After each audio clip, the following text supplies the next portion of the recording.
छोटी सी गांव में रिया नाम की एक गरीब लड़की रहती थी। वो अपनी माँ के साथ एक झोपड़ी में रहती थी। रिया दयालुता और उदारता के लिए जानी जाती थी। वो हमेशा दूसरों की मदद करती थी, चाहे वो भोजन देना हो या कोई काम करना हो। फिर एक दिन की बात है। माँ, आप कहाँ जा रही हो? आपने खाना खाया है या नहीं? मैंने खाना खा लिया है और मैं रजनी के यहाँ जा रही हूँ। कुछ पैसे उधार हैं, वही लेने के लिए। तुम भी खाना खाकर जंगल में लकड़ियाँ लेकर आ जाना। ठीक है माँ, मैं अभी जा रही हूँ। रिया जो कि घर से निकलती है, उसी वक्त उसके सामने एक भिखारी आकर खड़ा हो जाता है और वो रिया से कहने लगता है, बेटी कुछ खाने को है? 2 दिन से मैंने कुछ भी नहीं खाया है। हाँ क्यों नहीं बाबा, मेरे पास खाना है। आप आकर हाथ मुंह धोकर बैठिए, मैं आपके लिए खाना लेकर आती हूँ। रिया भिखारी के लिए खाना लेकर आती है। भिखारी वो खाना खाकर रिया से कहता है, तुम्हारा बहुत बहुत धन्यवाद बेटी, तुमने भूखे को खाना खिलाया। मैं आशीर्वाद देता हूँ, तुम हमेशा खुश रहो, सदा सुखी रहो। अब मैं जाता हूँ बेटी। भिखारी के जाने के बाद रिया जंगल में लकड़ी काटने गई। जंगल में उसे एक बूढ़ी औरत मिली। बूढ़ी औरत काफी बीमार थी। रिया बड़ी ही दयालुता के साथ उसे अपने घर लेकर आती है और देखभाल करती है। बूढ़ी औरत रिया की दयालुता से बहुत प्रभावित होती है और उससे कहती है, बेटी तुम कितनी अच्छी हो। अगर तुम नहीं आती तो मुझे उस जंगल में कोई जंगली जानवर खा गया होता। मैं तुम्हारी ये दयालुता को देखकर बहुत खुश हूँ। दादी, आप ये कैसी बातें कर रही हैं? ये तो हमारा फर्ज था। मैंने जो कुछ भी किया, ये तो इंसानियत के नाते किया। अगर हम सब एक दूसरे की मदद नहीं करेंगे, फिर कौन करेगा? उसने रिया को एक जादुई कटोरी दी। इस कटोरी में एक अद्भुत शक्ति थी। रिया जो भी इच्छा करती, कटोरी उसे तुरंत पूरा कर देती। रिया बहुत खुश थी। उसने कटोरी लेकर अपनी माँ को दिखाया। माँ, ये देखो जादुई कटोरा, ये मुझे एक बूढ़ी दादी ने दी है। ये तुम कैसी बातें कर रही हो? किसने दिया है? हमने बोला था ना, किसी का कोई चीज नहीं लेते। माँ, जब मैं जंगल में गई थी ना, वहाँ पर एक बूढ़ी दादी बीमार थी।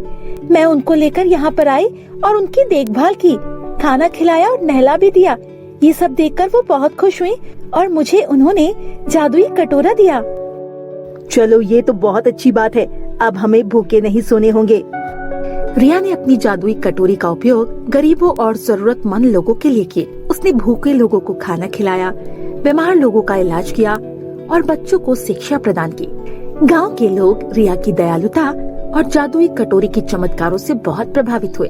वे रिया को जादुई कटोरी वाली लड़की कहने लगे। एक दिन एक लालची व्यापारी को रिया की जादुई कटोरी के बारे में पता चला। व्यापारी कटोरी को अपने कब्जे में लेने की सोचने लगा। अगर ये कटोरी किसी तरह मैं हासिल कर लूं, तो मैं और भी ज्यादा अमीर बन जाऊंगा। व्यापारी ने रिया से वो कटोरी हासिल करने का एक प्लान बनाया। व्यापारी ने रिया को एक सोने का हार देते हुए कहा, देखो रिया बेटा, ये कितना सुंदर हार है और बहुत ही महंगा भी है और तुम पर ये बहुत जचेगा। एक काम करो, तुम ये हार ले लो और मुझे वो जादुई कटोरी दे दो। मुझे तो ये हार बहुत पसंद है। अगर आप मुझे देना चाहते हैं तो मैं ये हार ले लूंगी, पर मैं अपनी जादुई कटोरी नहीं दूंगी। तुम्हारी इतनी हिम्मत, तुमने मेरा इतना महंगा हार को अस्वीकार किया और तुम ये जादुई कटोरी मुझे नहीं दोगी? मैं कह रहा हूँ चुपचाप ये कटोरी मुझे दे दो, नहीं तो मैं तुम्हारा घर जला दूंगा। रिया काफी डर गई, लेकिन उसने हार नहीं मानी। उसने कहा, मैं ये कटोरी आपको कभी नहीं दूंगी, चाहे आपको जो करना है कर लीजिए। उसी रात रिया को एक सपना आया। सपने में एक परी ने रिया को बताया, रिया, तुम्हें अपनी जादुई कटोरी बचाने के लिए 3 परीक्षाओं से गुजरना होगा। पहली परीक्षा में जिसमें तुम्हें एक जंगल से गुजरना होगा जो जंगली जानवरों से भरा हुआ है। दूसरी परीक्षा में तुम्हें एक ऊंचे पहाड़ पर चढ़ना है। तीसरी परीक्षा में तुम्हें एक नदी पार करनी है जो तेजी से बह रही है। मैं अपनी जादुई कटोरी बचाने के लिए कुछ भी कर सकती हूँ। मैं ये तीनों परीक्षा जरूर पास करूँगी, चाहे कुछ भी हो जाए। रिया ने अपनी हिम्मत और बुद्धि से तीनों परीक्षाओं को सफलतापूर्वक पार कर लिया। परी ने रिया को बधाई दी और कहा, रिया, तुम अब अपनी जादुई कटोरी को रखने के योग्य हो। आपका बहुत बहुत धन्यवाद परी जी। आपने मुझे ये कटोरा रखने का रास्ता दिखाया, जिससे ये कटोरा अभी भी मेरे पास है। अगले दिन रिया व्यापारी के पास गई और उसे बताया कि वो अपनी जादुई कटोरी कभी नहीं देगी। व्यापारी रिया की हिम्मत और दृढ़ता से हार गया। उसने रिया से कहा, मुझे माफ कर दो रिया, मुझे ये तुम्हारी कटोरी नहीं चाहिए और मैं तुम्हें कभी परेशान नहीं करूँगा। रिया ने व्यापारी को माफ कर दिया। उसने अपनी जादुई कटोरी का उपयोग गरीबों और जरूरतमंद की मदद करने के लिए जारी रखा। रिया एक खुश और संतुष्ट जीवन जीती रही।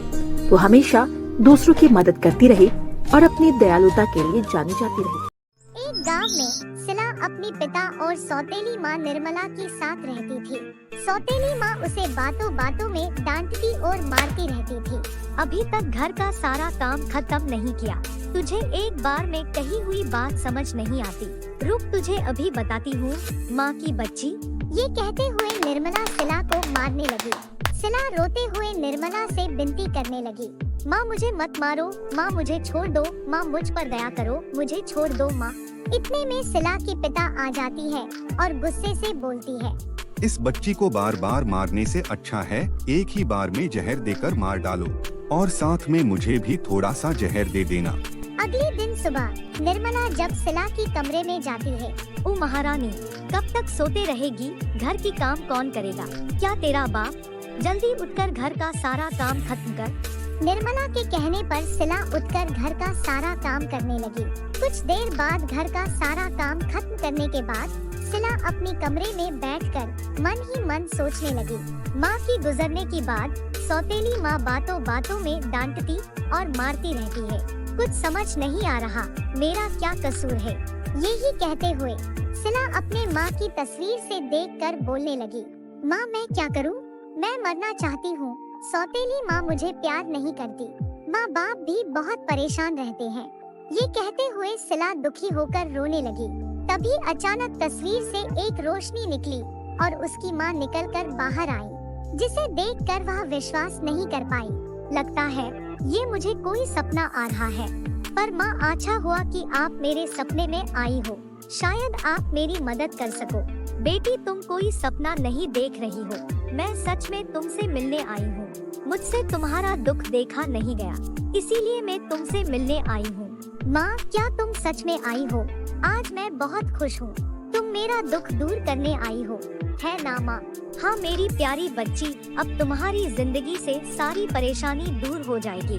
ए देखो, मैं तुम्हारे लिए क्या लाई हूँ, एक जादुई उपहार लाई हूँ। ये कहते हुए सिला की माँ ने एक जादुई लहंगा प्रकट किए। ये लो बेटी, ये जादुई लहंगा तुम अपनी सौतेली माँ को पहनने के लिए देना। जैसे ही वह इस लहंगा पहन लेगी, वह पूरी बदल जाएगी।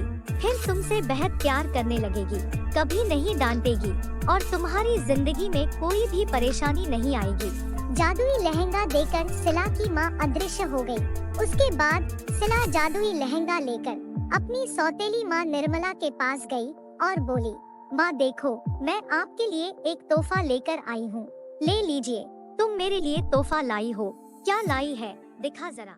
के लिए एक लहंगा लेकर आई हूँ। इतना सुंदर लहंगा देखकर निर्मला खुशी नहीं रोक पाई। क्या तुम मेरे लिए लाई हो? इतना सुंदर, बेहद महंगा होगा। हाँ माँ, मैं ये खास आपके लिए लेकर आई हूँ, आप इसे पहन लेना। निर्मला खुश होते हुए बोली, मैं इस लहंगा को अभी पहन लेती हूँ। उसने जादुई लहंगा लेकर अपने कमरे में गई। फिर कुछ देर बाद जादुई लहंगा पहनकर कमरे से बाहर आई। बेटी जरा बताओ तो ये लहंगा मुझ पर कैसा लग रहा है? माँ, आप बहुत अच्छी लग रही हो और बहुत सुंदर भी दिखती हो। बेटी, तुम बहुत अच्छी लड़की हो और मैं तुम्हारी माँ हूँ। निर्मला का बदला हुआ देखकर सिला विश्वास नहीं कर पाई और सोची, ये सौतेली माँ तो सच में बदल गई। माँ की बात तो सच हो गई। अब सिला मन ही मन मुस्कुराने लगी और बोली, अच्छा ठीक है माँ, तुम आराम करो, मैं घर का काम कर लेती हूँ। अरे तुम भला घर का काम क्यों करोगी? जाओ, जाकर अपनी सहेलियों के साथ खेलो, मस्ती करो, मैं घर का काम कर लेती हूँ। सौतेली माँ की बात सुनकर सिला की खुशी का ठिकाना नहीं रहा। उसका पिताजी को भी ये देखकर बड़ी हैरानी हुई और बोली, निर्मला, तुम्हारी तबीयत तो ठीक है, ये तुम आज कैसी बातें कर रही हो? क्यों जी, मुझे क्या हुआ? भला कोई छोटी बच्ची से घर का काम करवाता है? मैं तो चाहती हूँ कि सिला पढ़ लिख कर बड़ी सी नौकरी करे। मैं अभी जिंदा हूँ, घर का काम तो मैं ही करूँगी ना। अच्छा ये सब बातें छोड़ो, मैं खाना बना लेती हूँ। सिला बेटी, तुम अभी तक खेलने नहीं गई?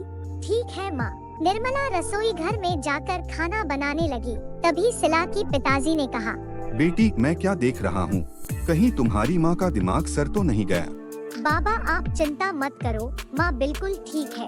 ये कहते हुए सिला ने जादुई लहंगा के बारे में अपने पिता को सारी बात बताई। सच्चाई जानकर उसकी पिता की आंखों में आंसू आ गए। बाबा आप रो रही हो? हाँ बेटी, तुम्हारी माँ इस दुनिया से तो चली गई, पर उसका प्यार तुम्हारे लिए कमी नहीं हुआ। यही तो होता है माँ का प्यार। जो भी हो बेटी, आज मैं बहुत खुश हूँ। तुम जाओ और अपनी सहेलियों के साथ खेलो। सिला खुश होते हुए बाहर खेलने चली गई। उसको बहुत दिनों के बाद बहुत अच्छा लग रहा था। तब वह एक पेड़ के नीचे बैठकर अपनी माँ को याद किया। माँ आज मैं बहुत खुश हूँ, तुम्हारा बहुत बहुत धन्यवाद। ये कहते हुए सिला रोने लगी। तभी वहाँ उसकी माँ फिर से प्रकट हुई। बेटी ये समय रोने का नहीं, खुश रहो। और हाँ, अपना ध्यान रखना। अब तुम्हारे जीवन में से सारी परेशानियाँ दूर हो गई। ये कहकर उसकी माँ अदृश्य हो गई। सिला खुश होते हुए अपनी सहेलियों के पास गई। सिला को इतना खुश देखकर सभी सहेलियाँ हैरानी से बोली, क्या बात है सिला, आज तुम्हारी सौतेली माँ घर पर नहीं है क्या? आज तुम्हारी सौतेली माँ ने खेलने के लिए तुम्हें कैसे भेज दिया? जो भी हो, तुम्हें इतने दिनों के बाद देखकर बहुत अच्छा लग रहा है। मुझे भी तुमसे मिलकर बहुत अच्छा लग रहा है। चलो मिलकर खेलते हैं। फिर उसके बाद सभी मिलकर एक साथ खूब मौज मस्ती करके खेलने लगे। शाम होने वाली थी। सिला को अपने घर जाना था।